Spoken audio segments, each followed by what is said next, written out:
Expansion to the Energy Resource Governance Initiative. Hello, my name is Sree Yeluri. I'm a junior studying economics with an interest in energy policy. Last summer, I interned with the State Department's Bureau of Energy Resources, and in this presentation, I'll be discussing and proposing an expansion to their Energy Resource Governance Initiative.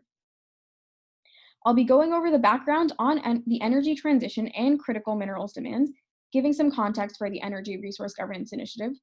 Then I'll present my proposal on how to increase engagement with civil society organizations in order to contribute to our energy security objectives.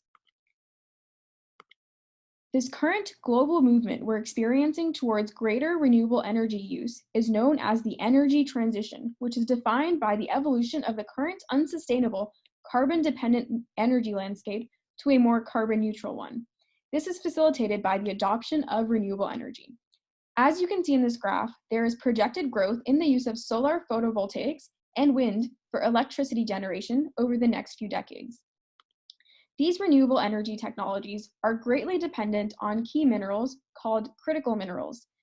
These include arsenic, gallium, and germanium for solar photovoltaics, aluminum and rare earths for wind turbines, and cobalt, graphite, lithium, and manganese for battery technologies. However, paradoxically, this transition towards clean energy and carbon neutrality depends on increased mineral extraction and production. More importantly, it requires more effective governance of the extractive industries in order to minimize environmental degradation. The United States has responded to the increased mineral demand with a number of initiatives focused on increasing domestic and foreign production of critical minerals. Executive Order 13817, called a federal strategy to ensure secure and reliable supplies of critical minerals, was published in 2017. It highlighted the country's reliance on imports of critical minerals and cited that disruptions to the supply could create a strategic vulnerability for both its economy and military to adverse foreign government action, natural disasters, and other events that can disrupt supply of these key minerals. It called for U.S. departments and agencies to find paths towards reducing reliance on critical minerals, developing critical minerals recycling and reprocessing technologies, and developing access through trade and investment with allies.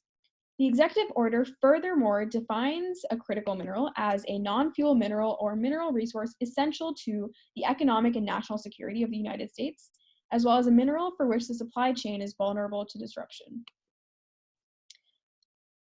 The Energy Resource Governance Initiative, hereby called ERGI, is a product of this executive order. The State Department-led initiative was released in June 2019, and it is intentioned to promote responsible critical mineral governance, share best practices on mineral management, to foster open and transparent markets, support investment frameworks that attract private investment committed to advanced extractive practices, and identify options to diversify supply chains.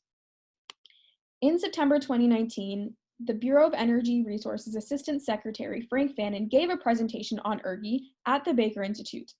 Later in the same month, at the United States General Assembly, he facilitated a meeting between ERGI founding countries, Australia, Botswana, Peru, and participant countries, Argentina, Brazil, the Democratic Republic of Congo, Namibia, the Philippines, and Zambia. The partnerships between these countries is a key strength of the existing initiative. However, some of the countries the United States depends on for critical minerals imports, including the resource-abundant Congo, Namibia, and Philippines, currently don't have the institutional capacity to partner with the United States and adopt our proposed best practices.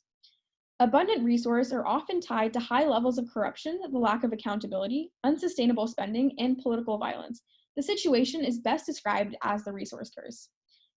This slide illustrates the governance aspect of the curse. The top describes how in countries without many natural resources, the government mainly depends on taxes from citizens, which enforces accountability between the government and citizen. However, in the countries rich in natural resources, the governments get most of its money from the extractive industry, which includes oil and gas corporations as well as mining companies. Without citizens paying taxes, there is less accountability between the state and the citizen. As ERGI stands right now, it does not address the underlying challenges caused by this resource curse.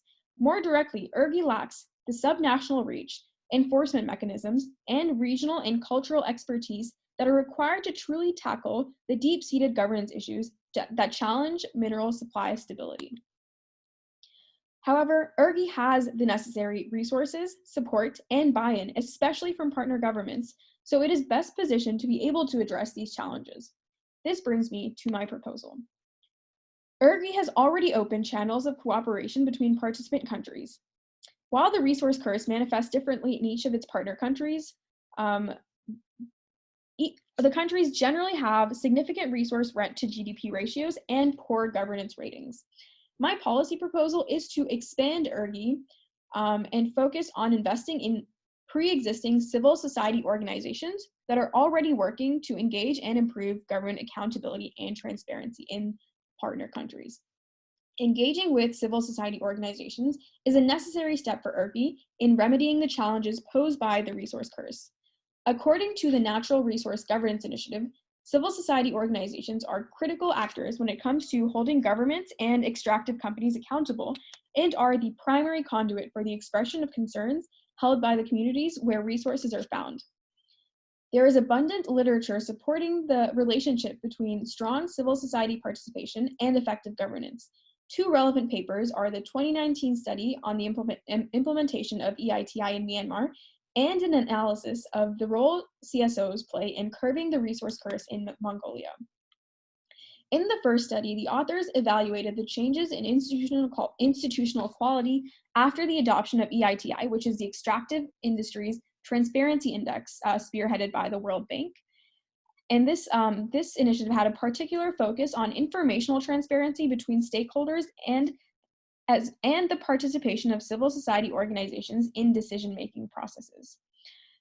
The paper by CBAR about CSOs in Mongolia similarly noted the importance of CSOs to good governance. In the Congo, GATT Consortium, the Social Action for Peace and Development, and the Association for the Development of Peasant Initiatives are a few of the CSOs that are currently in the Natural Disasters Cluster and are working to support governance, accountability, and transparency. The United States has already worked with these organizations, notably through recent discussions on the Dodd-Frank Act.